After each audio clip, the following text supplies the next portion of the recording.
अस्सलामुअलैकुम। बिजनेस की दुनिया में खुश आमदीद। अक्सर सोचा जाता है कि कामयाब कारोबार शुरू करने के लिए क्या चीजें जरूरी हैं। तो आज इस सफर में हम बिजनेस के बुनियादी उसूलों को समझेंगे। चाहे इम्तिहान की तैयारी हो या बस कुछ नया सीखने का शौक, आइए मिलकर बिजनेस की बेसिक्स को आसान बनाते हैं। अच्छा, तो आज हम क्या क्या कवर करने वाले हैं? सबसे पहले हम बिजनेस की रूह को समझेंगे, फिर हम उसके इर्द गिर्द के माहौल पर नजर डालेंगे। इसके बाद हम उन 3 अहम रास्तों को देखेंगे जिन पर कोई भी बिजनेस चल सकता है, और आखिर में हम इन तीनों का आपस में मौजना करेंगे ताकि फैसला करने में आसानी हो। तो चलिए बिल्कुल शुरू से शुरू करते हैं। अगर कोई एंटरप्रेन्योर बनना चाहता है तो सबसे पहला सवाल जहन में यही आता है कि आखिर ये बिजनेस है क्या चीज। हम सब ने ये लफ्ज बिजनेस हजारों बार सुना होगा। बिजनेस करना है, बिजनेस अच्छा चल रहा है। लेकिन क्या हमने कभी रुक के सोचा है कि इस लफ्ज का ठीक ठीक मतलब क्या है? अच्छा, इसकी आम सी तारीफ ये है कि बिजनेस ऐसी इंसानी सरगर्मियों का नाम है जिनका मकसद चीज़ों की खरीदो फरोख्त के जरिए दौलत हासिल करना या बढ़ाना है। इसको बिल्कुल आसान लफ्ज़ों में समझें तो अपने मोहल्ले की दुकान को ले लें।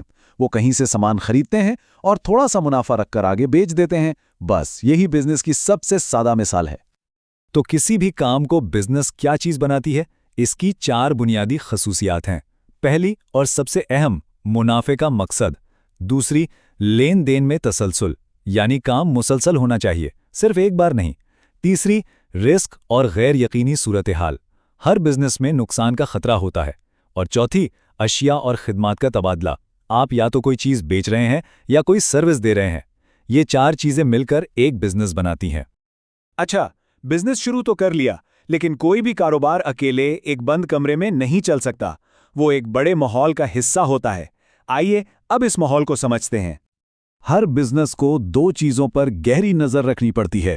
पहला, उसके अंदर क्या है, यानी उसकी अपनी ताकतें और कमजोरियां, और दूसरा, बाहर की दुनिया में क्या हो रहा है, यानी उसके लिए क्या मौके हैं और क्या खतरात। कामयाबी इन दोनों को एक साथ समझने से मिलती है। इसे समझने का एक बहुत ज़बरदस्त टूल है जिसे कहते हैं स्वॉट एनालिसिस। ये 4 चीज़ों का मुखफ़्फ़फ है। एस से स्ट्रेंथ्स या ताकत और डब्ल्यू से वीकनेसेस या कमज़ोरियाँ। ये दोनों आपके बिजनेस की अंदरूनी चीज़ें हैं। फिर आता है ओ यानी अपॉर्चुनिटीज़ या मौके, और टी यानी थ्रेट्स या ख़तरात। ये बाहर के अवामिल हैं जिन पर आपका कंट्रोल नहीं होता। सोचो, एक मोबाइल कंपनी है, उसकी स्ट्रेंथ उसका ब्रांड नेम है, वीकनेस शायद महंगी कीमतें हों, अपॉर्चुनिटी किसी नए मुल्क में जाना हो सकती है, और थ्रेट दूसरी कंपनी से सख्त मुकाबला। ओके, तो अब हमने बिजनेस का आइडिया भी समझ लिया और माहौल का जायजा भी ले लिया। अब अगला कदम है उसकी बुनियाद रखना, उसका ढांचा चुनना, यानी ये बिजनेस असल में ऑर्गेनाइज कैसे होगा। और इसके लिए बुनियादी तौर पर 3 रास्ते हैं हमारे पास। पहला, सोल प्रोप्राइटरशिप। दूसरा, पार्टनरशिप। और तीसरा है जॉइंट स्टॉक कंपनी। सबसे पहला और सबसे आसान रास्ता है सोल प्रोप्राइटरशिप का। बेसिकली ये एक वन मैन आर्मी है। एक ही शख्स मालिक होता है, वही सारे फैसले करता है। आपके मोहल्ले का दर्जी या छोटी सी बेकरी, ये सब इसकी बेहतरीन मिसालें हैं। सारा मुनाफा भी उसी का, और हाँ, सारा रिस्क भी। फिर आती है पार्टनरशिप। यहाँ आप अकेले नहीं होते, 2 या 2 से ज्यादा लोग मिलकर मुनाफा बांटने के लिए बिजनेस चलाते हैं। ये एक टीम एफर्ट है।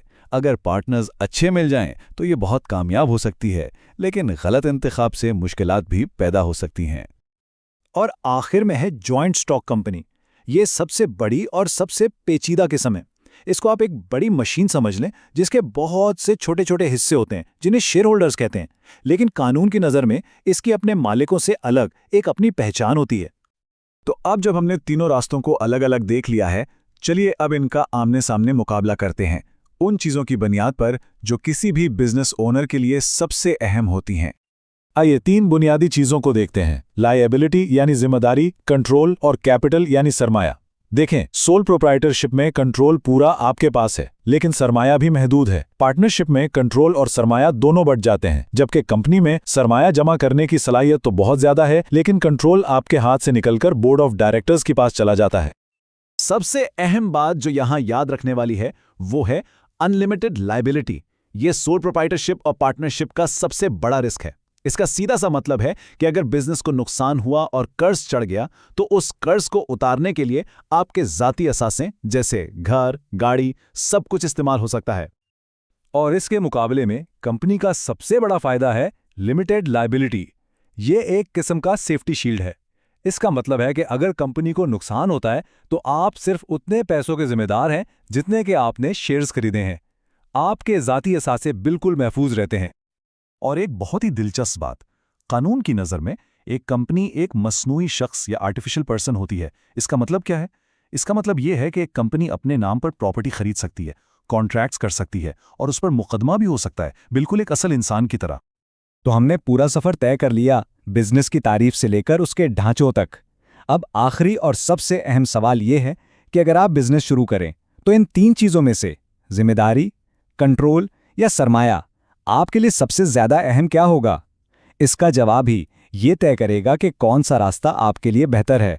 हमें कमेंट्स में ज़रूर बताएं कि आपकी तरजीह क्या होगी।